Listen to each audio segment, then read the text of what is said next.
días, mi nombre es Miguel Ramírez, mis compañeras y mi persona vamos en defensa del tema número 28, que es el ciclo celular.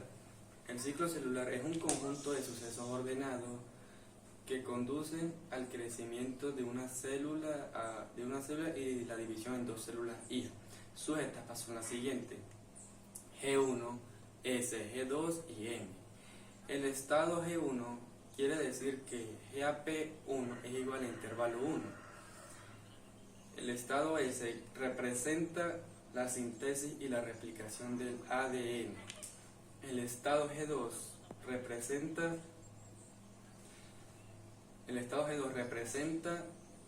que GAP es igual a intervalo 2.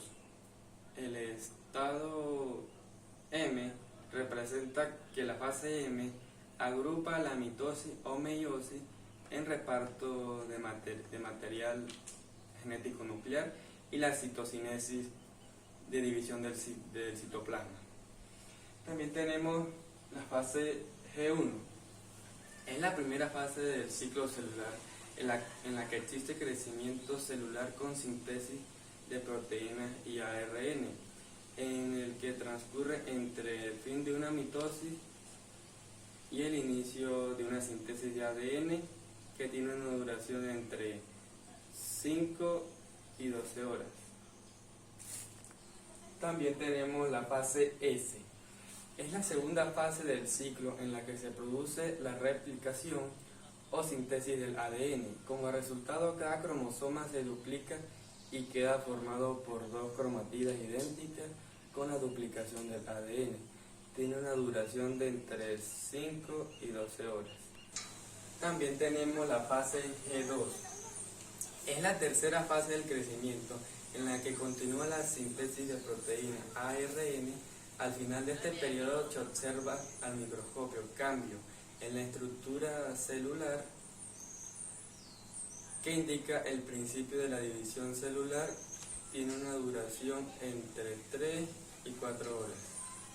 También tenemos la fase M en el ciclo celular. La fase M es la división celular en la que la célula progenitora, la célula eucariota, células somáticas, células comunes del cuerpo, se dividen en dos células hijas idénticas. Esta fase incluye la mitosis, a su vez dividida en profase, metafase, anafase, telofase y la citocinesis. Gracias. Buenos días, mi nombre es Luisana Colmenares y yo les voy a hablar acerca de los cromosomas. Los cromosomas son estructuras filamentosas en las que se asocia todo el material genético hereditario de la célula y está formado por ácidos nucleicos como ADN y ARN y proteínas llamadas histonas. Tiene como función transmitir toda esa información genética que ha sido almacenada en el ADN de la célula madre, pasando así a las células descendientes o células hijas. Dentro de esta estructura encontramos tres partes fundamentales del cromosoma, como lo son el centrómero, el brazo y los cromatidas.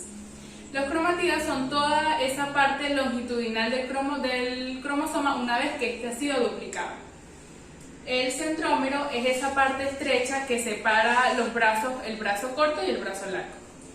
Y el brazo, podemos decir que el cromosoma se divide en dos segmentos que son llamados también brazos, los cuales se pueden denominar mediante una letra, como el brazo corto, que se denomina con la letra P, y el brazo largo con la letra Q. Según la posición del centrómero, los cromosomas se pueden clasificar en metacéntricos, submetacéntricos, acrocéntricos y telocéntricos. Los metacéntricos son aquellos en los que el centrómero se encuentra en medio del cromosoma y que por lo tanto hace que sus brazos sean del mismo tamaño. Los submetacéntricos son aquellos en los que el centrómero se encuentra un poco más desplazado y entonces hace que tenga uno de sus brazos sea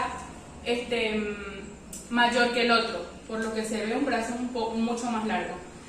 Y los acrocéntricos son aquellos en los que hay un brazo muy corto y el otro es largo, por lo que el centrómero se encuentra mucho más desplazado a comparación de los submetacéntricos. Y los telocéntricos son aquellos en los que solo hay presencia de un brazo siendo que a su otro extremo se encuentra solamente el centrómero. Y aquí podemos observar cómo se vería el cromosoma durante la interfase y el cromosoma durante la mitosis. Mi nombre es Mirlo Rondón y continuando con el tema, es importante mencionar que los caracteres genéticos o los conceptos básicos es importante saberlo al momento de hablar de genética, como por ejemplo el gen, el logo, el alelo o el genoma. ¿Qué pasa? Que el gen es la unidad mínima de herencia biológica. ¿Qué quiere decir esto? Esto hace referencia a que nosotros, gracias a esto, nosotros nos parecemos a nuestros padres, hermanos o abuelos. Por lo que esto es una información genética que va desde los progenitores hasta nuestros descendientes. Entonces, los genes no es más que una unidad, no es más que un fragmento del ADN que tiene una información concreta. Los genes están dispuestos uno detrás de otro, por lo que su estructura se le denomina como cromosomas. Y cada cromosoma contiene una única molécula larga de ADN.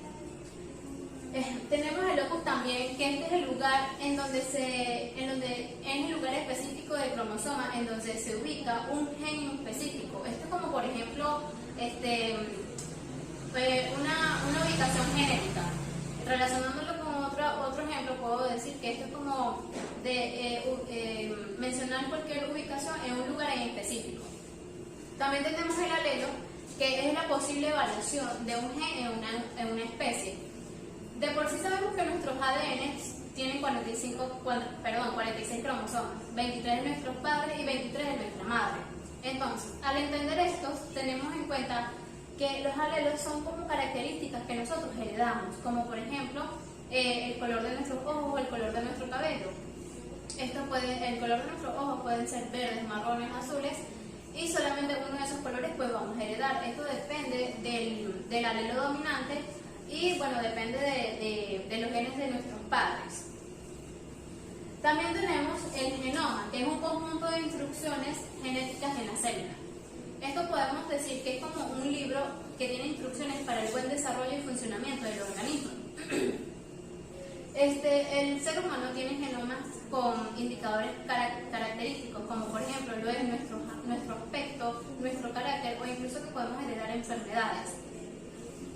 Los genes están en su estructura, tienen base nitrogenada, siendo estas la adenina, la timina, la citosina y la guanina. Y también tiene entra como factor principal el ADN, que es el que codifica el genoma. ¿Qué pasa? Que esta hélice es una hélice doble, por lo que esta hélice puede abrirse y copiarse por sí misma, pues. Cuando se encuentra un padre o una madre de por medio, esta hélice lo que hace es combinarse y crear otra hélice. Lo que va a hacer es crear un nuevo ser vivo. Continuando con el tema, tenemos la mitosis y sus etapas. La mitosis viene siendo la división celular de tipo asexual para formar dos células idénticas genéticamente entre sí. Esto ocurre en la célula somática, es decir, en las células que forman nuestro cuerpo. La mitosis tiene varias etapas, siendo esta la interfase, la profase, la metafase, la anafase y la citoquinesis, cada una con su función. Tenemos la interfase. En la interfase va a ocurrir dos cosas muy importantes. Va a ocurrir la duplicación genética. Si antes eran 23 cromosomas, ahora van a ser 46 cromosomas. Y también la célula va a aumentar el doble de su tamaño. Es importante mencionar que casi siempre la duplicación del ADN ocurre en la membrana nuclear. Cuando esto ocurre, cuando los cromosomas se duplican, la célula se le denomina tetraploide. ¿Por qué? Bueno, porque esta tiene 4 juegos de cromosomas. En la profase los cromosomas se condensan y la membrana nuclear empieza a desaparecer.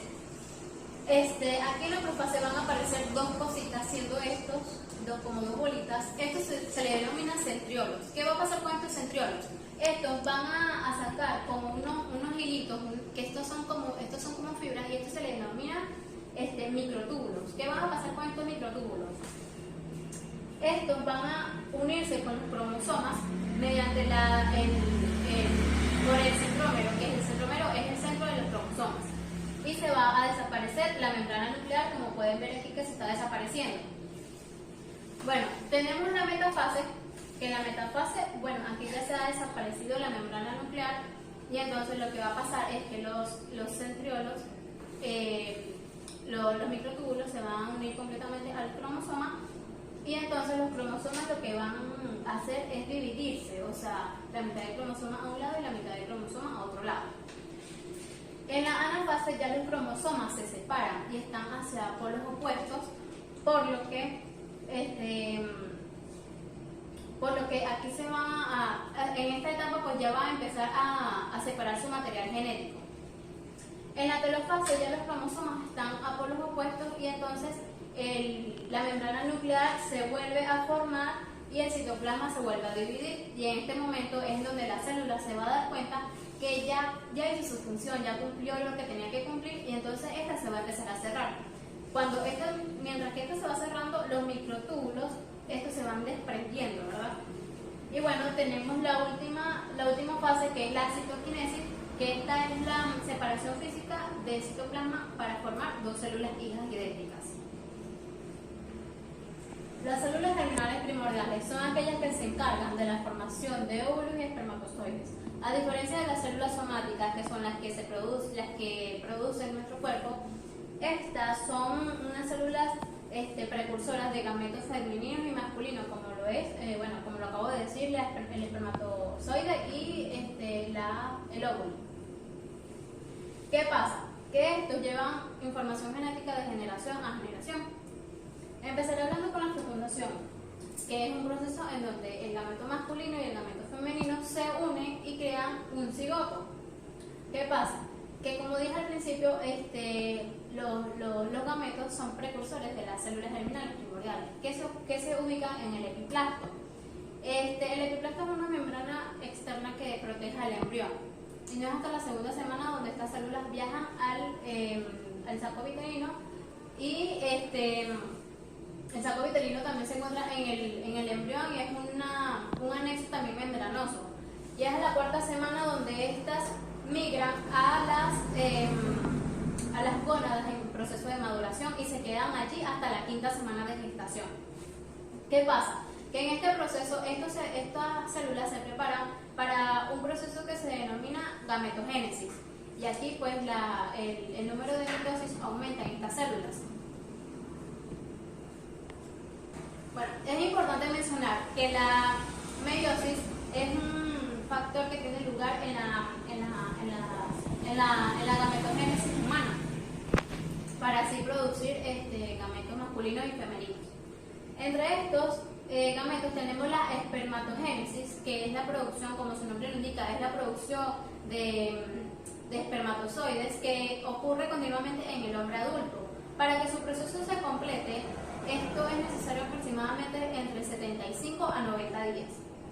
En el hombre ocurre por primera vez cuando está en plena pubertad, que ahí es donde los testículos se preparan para que puedan expulsar o eyacular espermatozoides. La espermatogénesis tiene tres fases: la fase florífera, la fase meiótica y la fase espermiogénesis. La fase florífera es a partir de una célula madre germinal que produce espermatogonias de tipo A, y que por mitosis estas también producen espermatogonias, o sea, tienen lugares para espermatogonias de tipo A y de tipo B.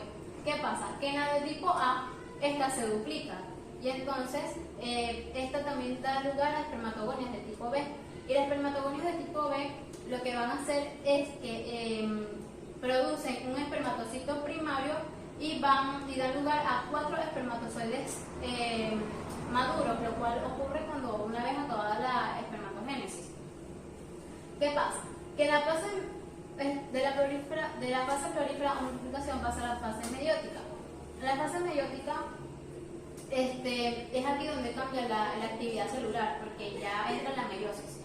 Entonces, lo que va a pasar es que la fase meiótica se va a dividir en dos, en fase meiosis 1 y meiosis 2. En la meiosis 1 se va a producir espermatocitos primarios, lo cual esto van a dar lugar a dos espermatocitos secundarios.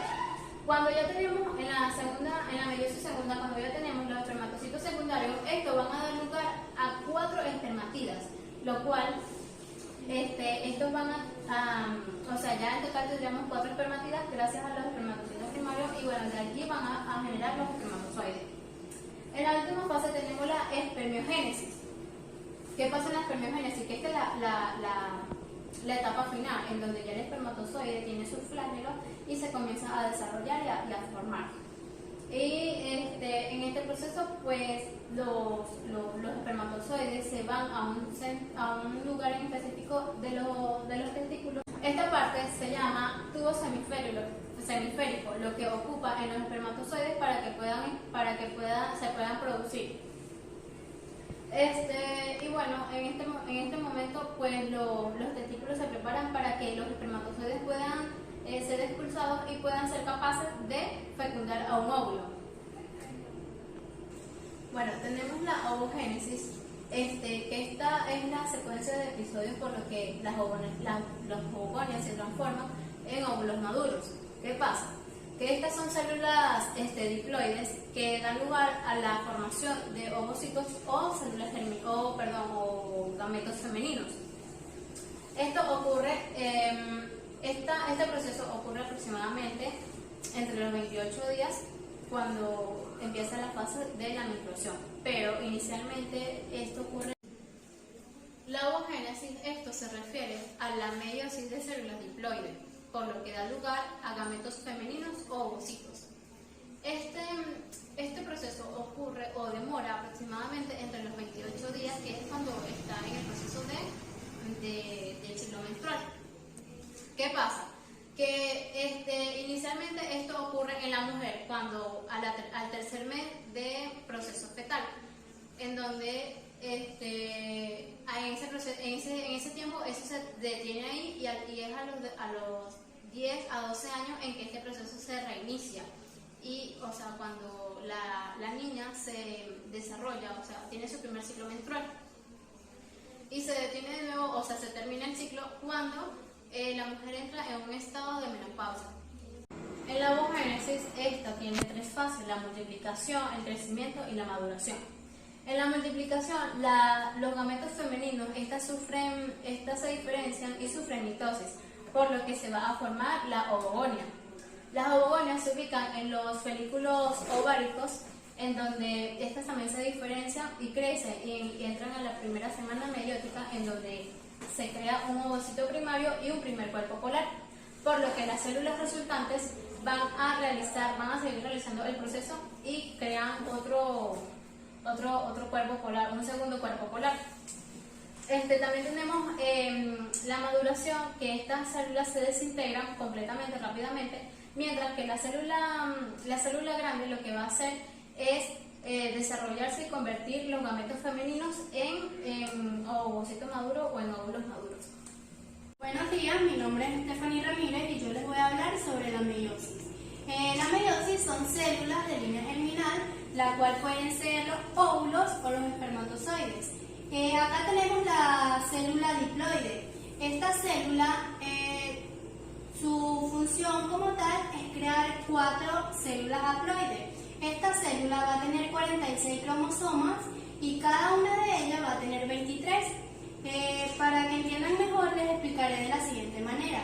En la mitosis está Prométea, Anateger, que tenemos la profase, la metafase, la anafase y la telofase.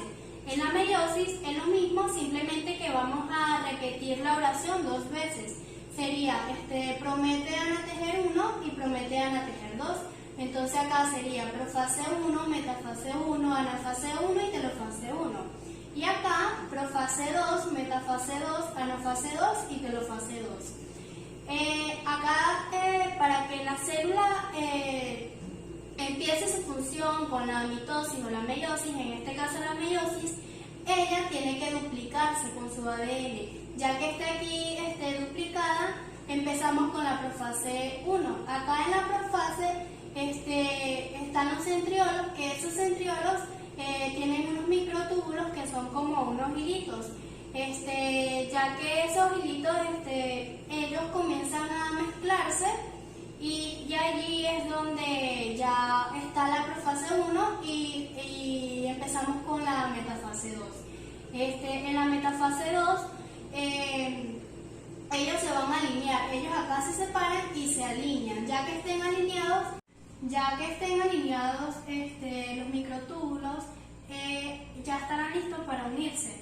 Seguidamente está la anafase, que aquí siguen alineados, pero los centriolos van a jalar a los cromosomas hacia un lado y van a estar más de un lado que del otro. Acá se va a dividir la célula y aquí ya pasaremos a la telofase 2 y van a quedar dos células diploides. Prometen a tejer dos. Acá en la profase 2, los centriolos salen y van a soltar a los microtúbulos. Seguimos con la metafase 2, que aquí van a estar lineados y aquí va a pasar como en este caso, que se van a jalar entre sí, van a estar uno más de un lado que del otro. Luego quedan aquí dos células haploides y acá dos células haploides. En total da 4 células haploides. Entonces sí se está cumpliendo el proceso. Aquí como decía, que la célula diploide, ella tiene que crear 4 células y acá está el resultado. Sí se cumple la meiosis. Ese es todo el proceso de la meiosis. Acá les voy a hablar sobre la diferencia entre la mitosis y la meiosis. En la mitosis se produce en células somáticas y acá en la meiosis se produce solo en células sexuales. Acá en la mitosis existe una sola división celular y en la meiosis existen 2 divisiones celulares. Acá en la mitosis se mantiene el número de cromosomas y acá en la meiosis se reduce el número cromosómico a la mitad. En la mitosis no da lugar a variabilidad genética y acá en la meiosis permite variabilidad de las especies. En la mitosis se forman 2 células hijas y en la meiosis se forman 4 células hijas. En la mitosis es un proceso relativamente rápido y acá en la meiosis puede durar varios años en las mujeres. También se produce en cualquier parte del cuerpo y acá en la meiosis se produce únicamente en los órganos sexuales, que son los testículos y los ovarios. Gracias. Buenos días, mi nombre es Amor Pérez y les estaré hablando acerca del cariotipo. Como definición tenemos que el cariotipo es el conjunto de los cromosomas de un individuo o determinada especie, que van a estar ordenados de acuerdo a su forma, tamaño y características.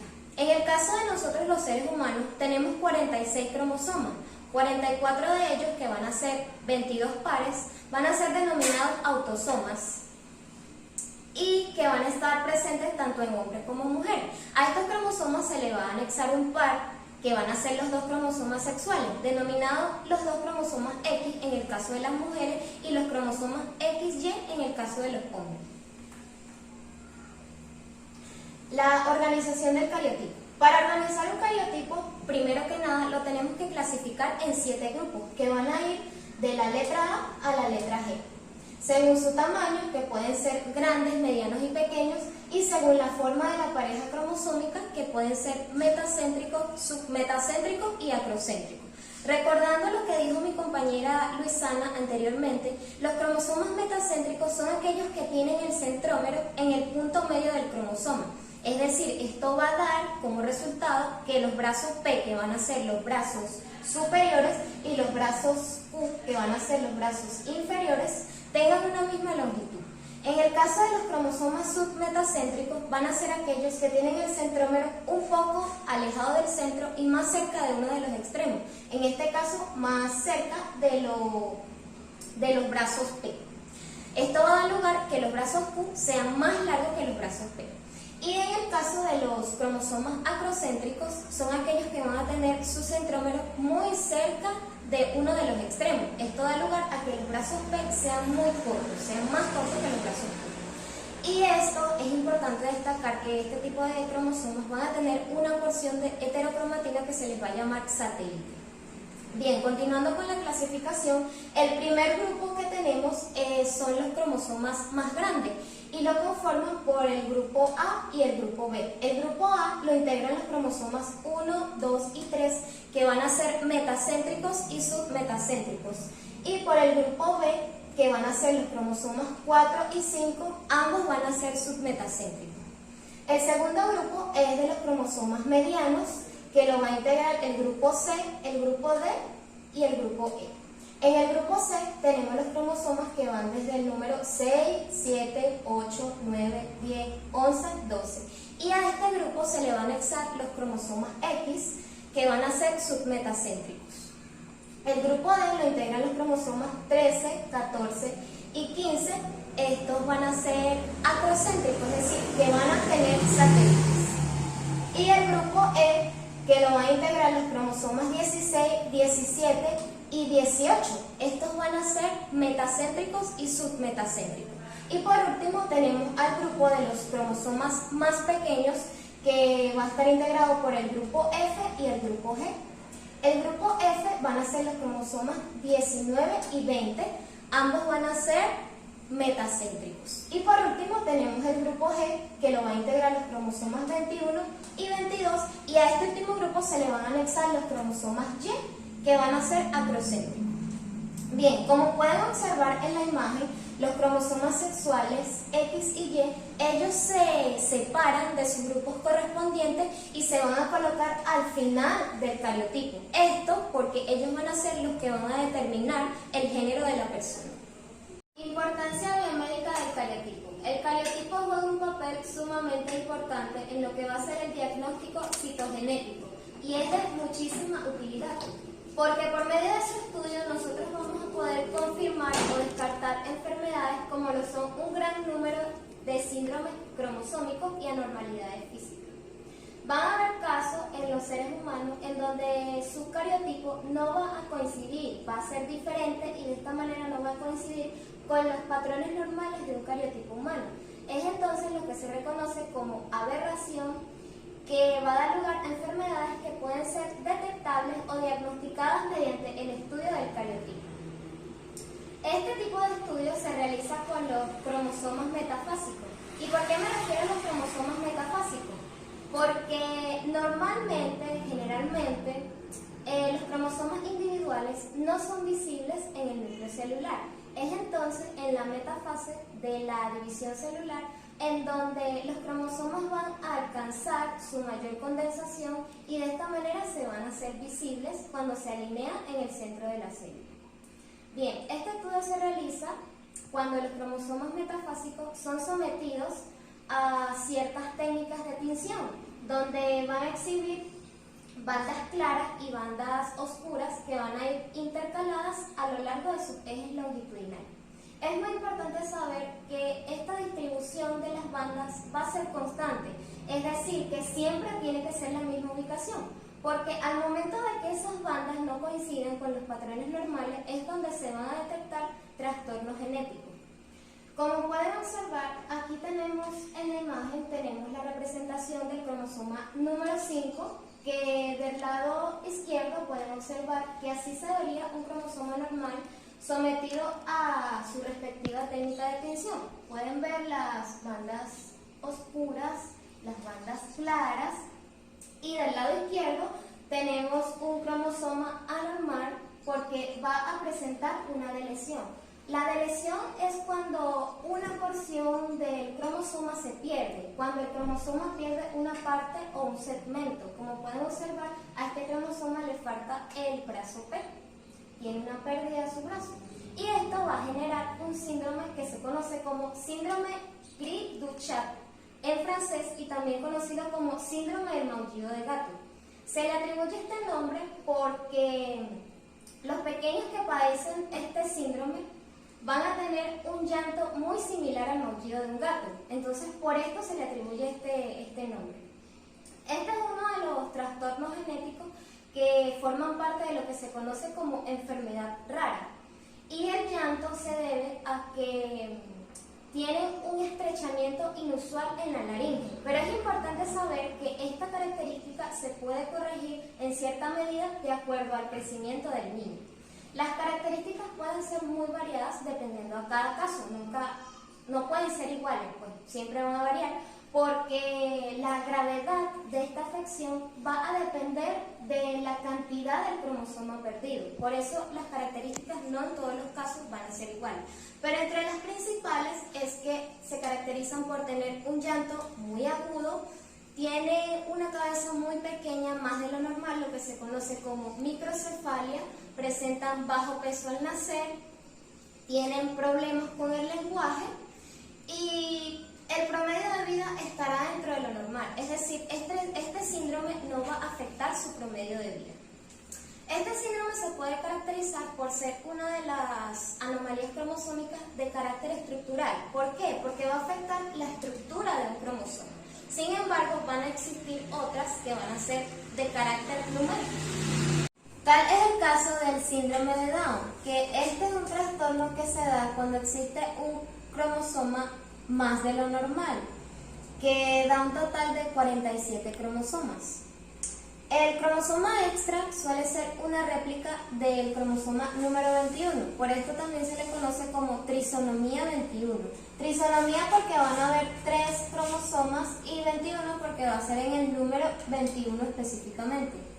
Este es un síndrome muy frecuente y muy conocido por muchas personas. Sin embargo, las características van a variar dependiendo a cada caso. Van a haber personas que van a ser relativamente sanas, mientras que va a haber otras que van a tener complicaciones más graves, como problemas cardíacos, entre otras complicaciones más. Este es un síndrome que entre las características más frecuentes se encuentra el retraso del crecimiento. Esto incluye varios grados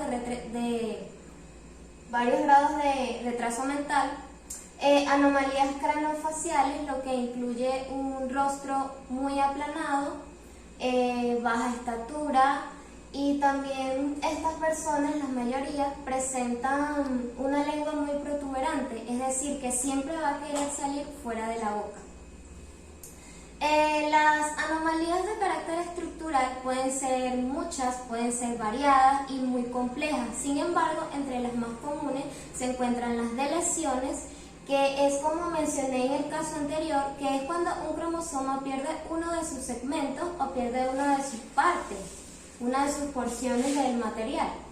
Están las inversiones, que es cuando se produce cuando un cromosoma tiene 2 cortes y ese segmento intermedio va a dar un giro de 180 grados, lo que va a provocar una inversión y va a generar que ese cromosoma se produzcan cambios estructurales, y esto por ende va a generar problemas o trastornos genéticos.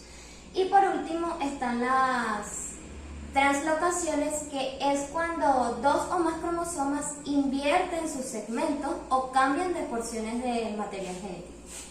De igual modo, las numéricas pueden ser de 2 clases, que cuando va a haber un cromosoma menos de lo normal se le va a reconocer como monosomía, y en el caso de que haya un cromosoma más de lo normal, como es el caso de la trisonomía 21, esto se le va a conocer como, bueno, ya lo mencioné, trisonomía.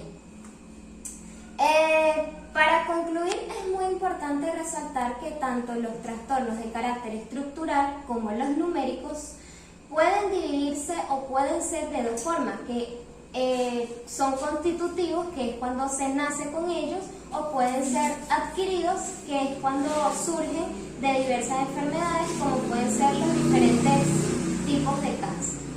Saludos, mi nombre es Valeria Ducarte y me corresponde hablarles sobre las alteraciones cromosómicas. Para poder entender las alteraciones cromosómicas debemos ir al inicio de todo. Cuando un óvulo es fecundado por un espermatozoide se forma una célula cigoto. La célula cigoto tiene 46 cromosomas, 23 que se obtuvieron del espermatozoide y 23 del óvulo.